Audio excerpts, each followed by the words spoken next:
Amelia Taylor and Music News, next on the BMC. So, we ran out of time before, so let's start out with, where can we buy your music and t-shirts? We saw on your website there are quite a few t-shirts as well as all the CDs. Hi, Amelia. And hi, Tom. Thanks for having me back. Okay, you can buy all of the U.S. Metal Records CDs on replicated CDs. They're not CDR. That was a question for a while because I had them on CDR when I first started in 2002. Anyway, I have 29 albums on CD with Dr. Mastermind, Mayhem, and Wild Dogs. And you can buy them at my eBay store. It's US Metal Matt. That's my name on eBay. And you can find the link to the website, the eBay store, on my website, usmetal.com. It's right there on the front page, and everything is free shipping in the USA. T-shirts and hoodies of Mayhem, Wild Dogs, and Dr. Mastermind. Wild Dogs, I have about 5 designs of T-shirts and 2 designs of hoodies. So make my day. That's my job, going to the post office. So I really appreciate any sales that happen. How did you start US Metal Records? Well, I started working at the college. I went to college for film and video production, and that was in 1995 is when I went there. Then I worked in the movies for a while, and as a stagehand, and it was kind of all. I was tired of waiting for a call to go to work.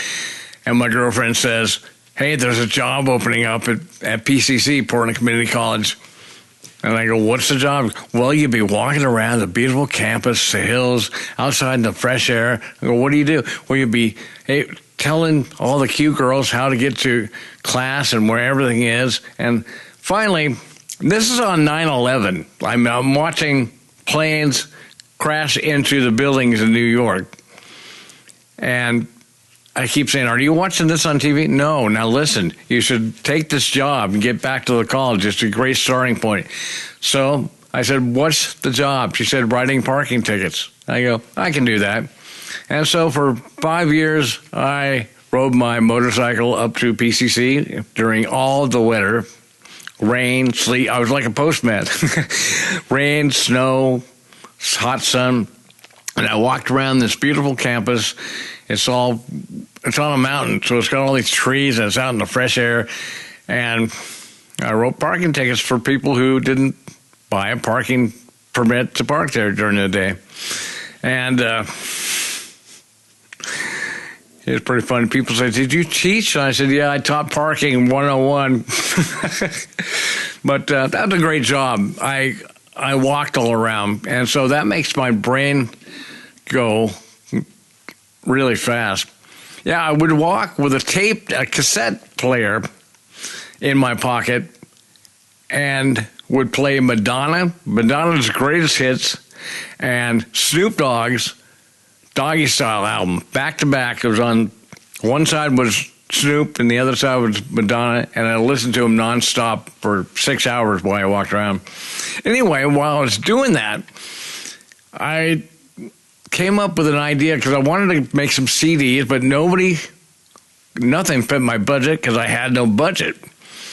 And this one company, well, I wrote 26 proposals to these major CD manufacturers for a short run, low cost CD program, like, 100 CDs, because I don't need 1,000. And one company called Disc Factory took my idea and put it into play, and pretty soon, there they were, Disc Factory, and they're not around anymore. They've been bought by somebody else. So for $199, you could buy 100 CDs in jewel cases with inserts. I was in business, and that's how it all started. Then I found out that in Europe, which was my bigger market, they cannot sell CDRs in Europe. It has to be a pressed or replicated CD. And so I called my friend up, Andy McKay, the producer of the Ravers, and by this time he was the senior vice president of Universal. And I told him my deal. He goes, "Hey, kid, I'll hook you up." And pretty soon I got a call from a guy who does replication for Universal.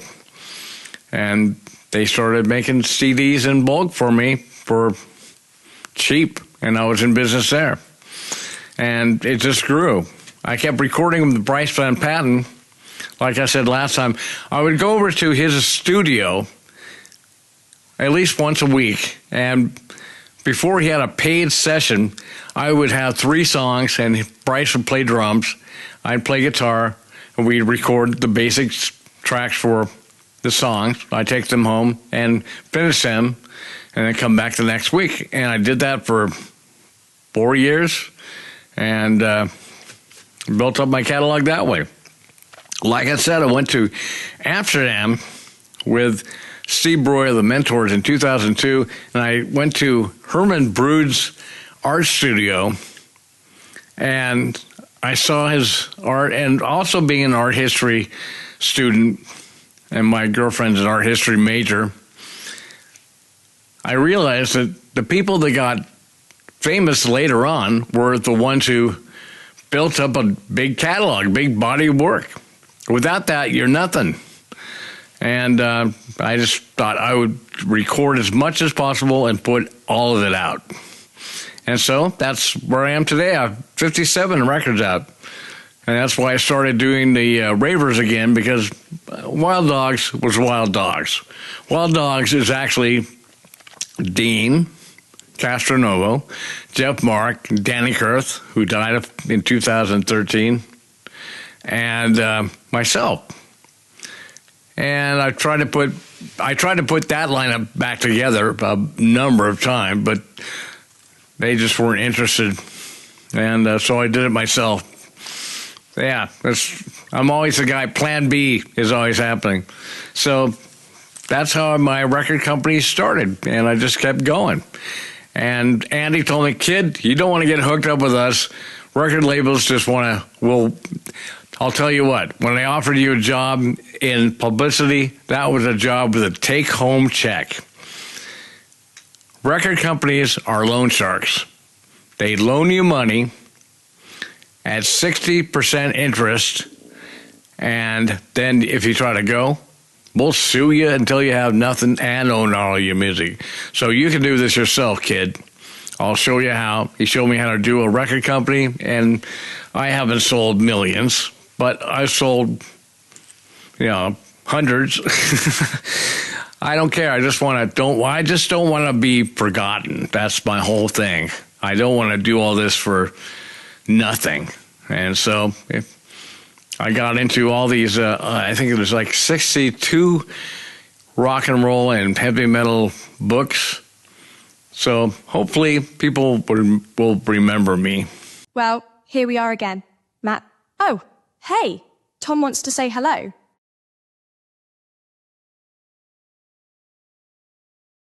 Tom is quite chuffed to have you as a guest. Are any of the new albums by the Ravers on CD? The new Ravers album is called Curse of the Wild Dogs, the first in a series of 3 albums called The Trilogy of Terror. And the second one is called Revenge of the Mastermind. But Curse of the Wild Dogs just went off to CD Baby, my distributor, and it'll be a couple of weeks before it hits Pandora, Spotify, YouTube, Amazon, and all the rest of the download and streaming sites. And I like this album a lot. There's 27 songs that are hard, and they're fast, and they're great lyrics too. And it's metally, and it's punky, kind of like Motorhead meets Dio meets Judas Priest meets Ramones and Poison Idea, and that's just what came out of my head that month. That's all the time we have today. You are on the schedule 3 more times. Matt, we have to keep meeting like this. Okay, I'll go.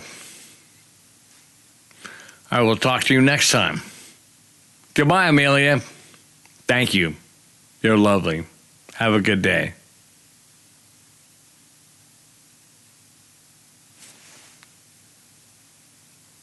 You have been watching the legend, Matt McCourt. I am Amelia Taylor. Thanks for watching. Stay tuned for this week's football highlights up next on the BMC. Coming up, next on the BMC.